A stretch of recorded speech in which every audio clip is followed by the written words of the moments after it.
For this second video, for this activity, we're going to answer this question.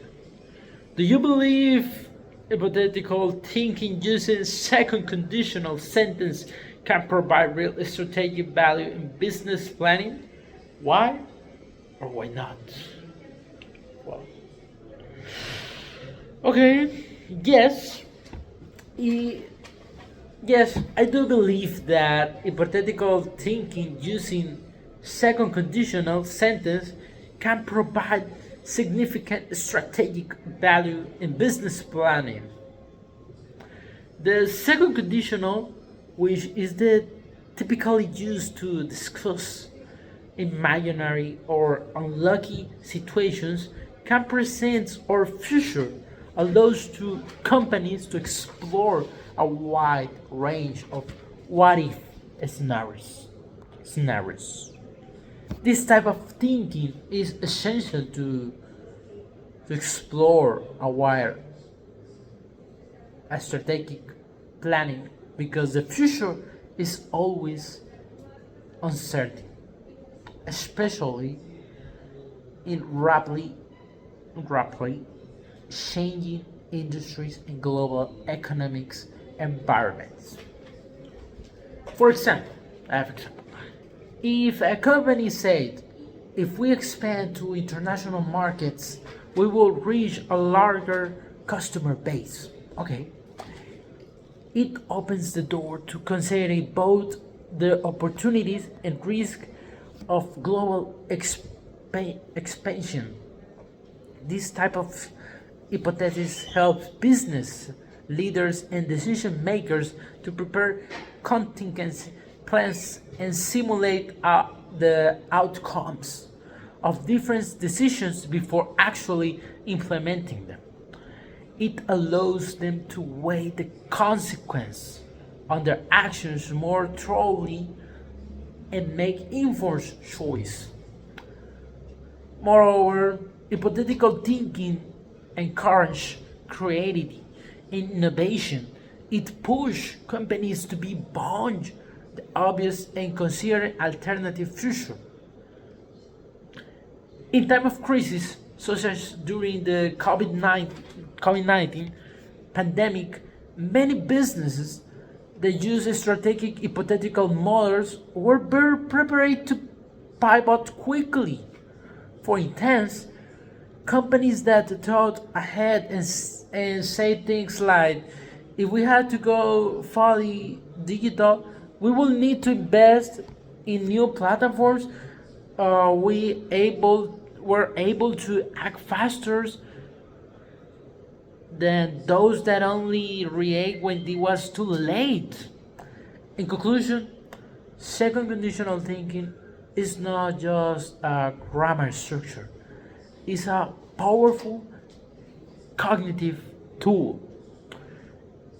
It enables companies to anticipate challenges, test idea mentality, and build strategies that are flexible and future ready. So yes, it absolutely has real strategic value in business planning. Second question. To what extent should companies really on eating frameworks to envision their future, especially on uncertain economic climates?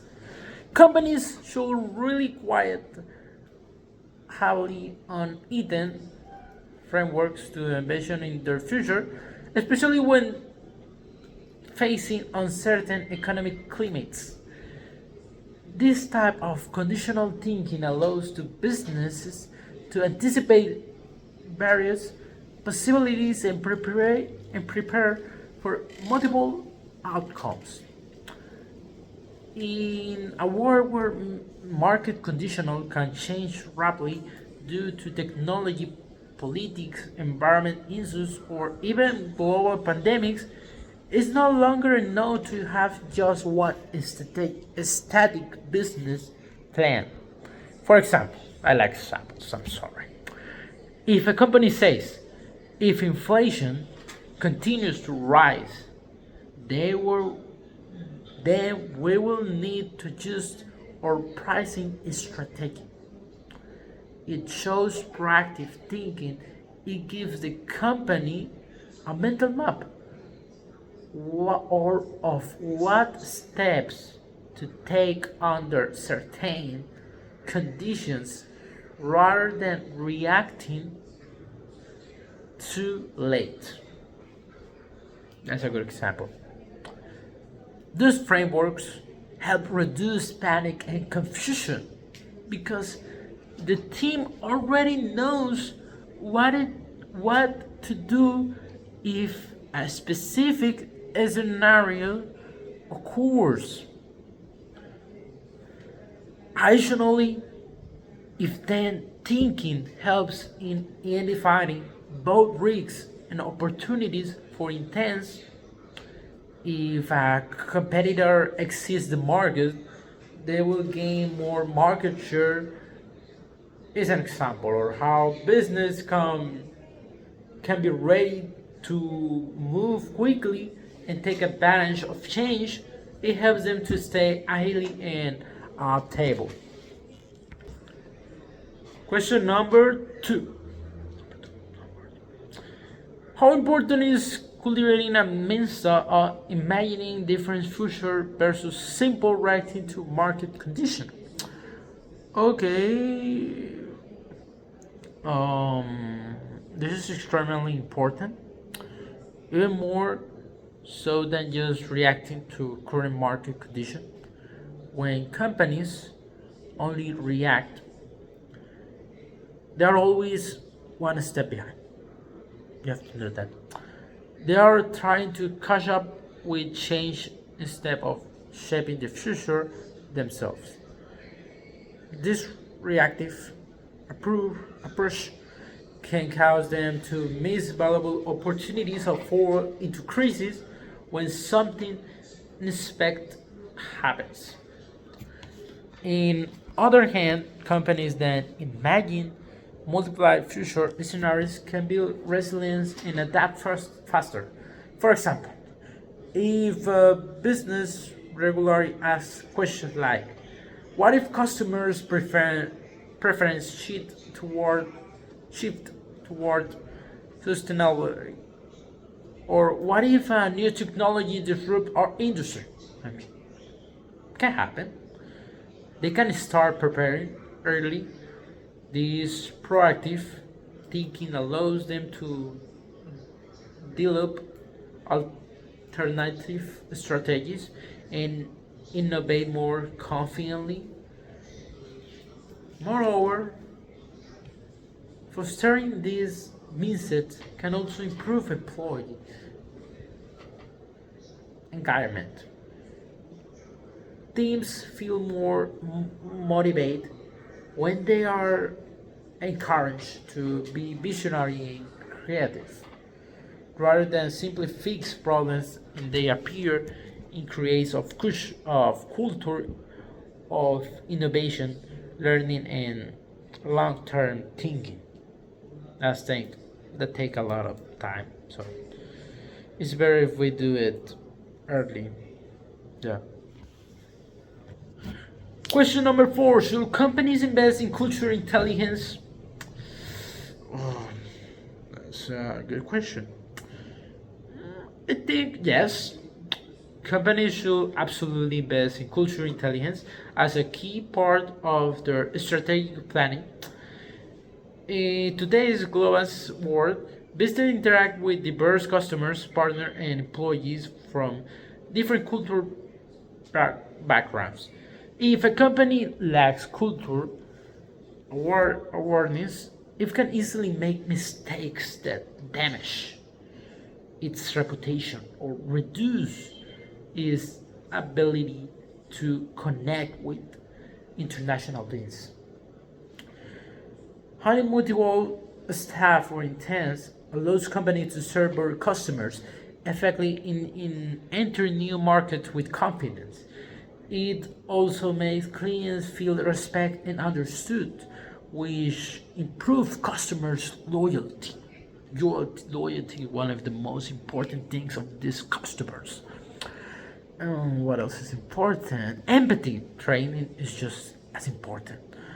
When employees are training to understand different perspectives, they can communicate better and solve problems more sensibly. They not only improves workplace harmony, but also increases client satisfaction. For example, if a customer from a different country has a complaint, an empathetic and culturally aware where employee will likely handle the situation much better. Additionally, companies with high cultural intelligence tends to make better decisions because they include diverse viewpoints. This leads to more innovative ideas and solutions. So, investing in cultural intelligence is not just about being politically correct. It's a smart strategic move for long-term success. Yeah, that's my answer. Number five. Well, we are just close to finish. Is the fear of failure the main barrier to innovative business? The answer, okay. The fear of failure are definitely one of the main barriers to innovating in business, but it's not the only one, and maybe not even the most significant in our class. Fear of failure can prevent leaders and teams from taking bold steps. They might avoid experimenting with new product, service, or technologies because they worry about losing money, yep, or damaging their reputation. This mindset leads to stagnation. Innovation always involves some level of risk. And if a company is afraid to fail, it simply won't innovate. However, there are other important barriers too. For example, lack of resource, like time, money, or skilled staff, can also stop innovation. A company might have great ideas, but without funding on the right talent, those ideas can be turned to reality.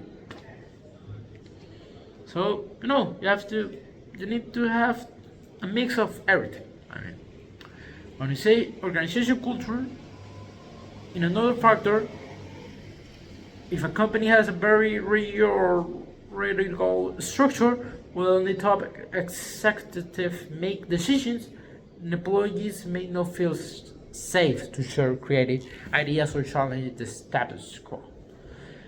In some cases, internal factors like strict regulations, supply chain limitation, or economic instability can also limit innovation, even if the company wants to take risk. In conclusion, fear of the failure is a powerful barrier, but the true innovation requires removing many obstacles, both internal and external. Companies that create a culture of physical safety provide the right resource and remain flexibility are the only most likely to innovate successfully. Thank you very much.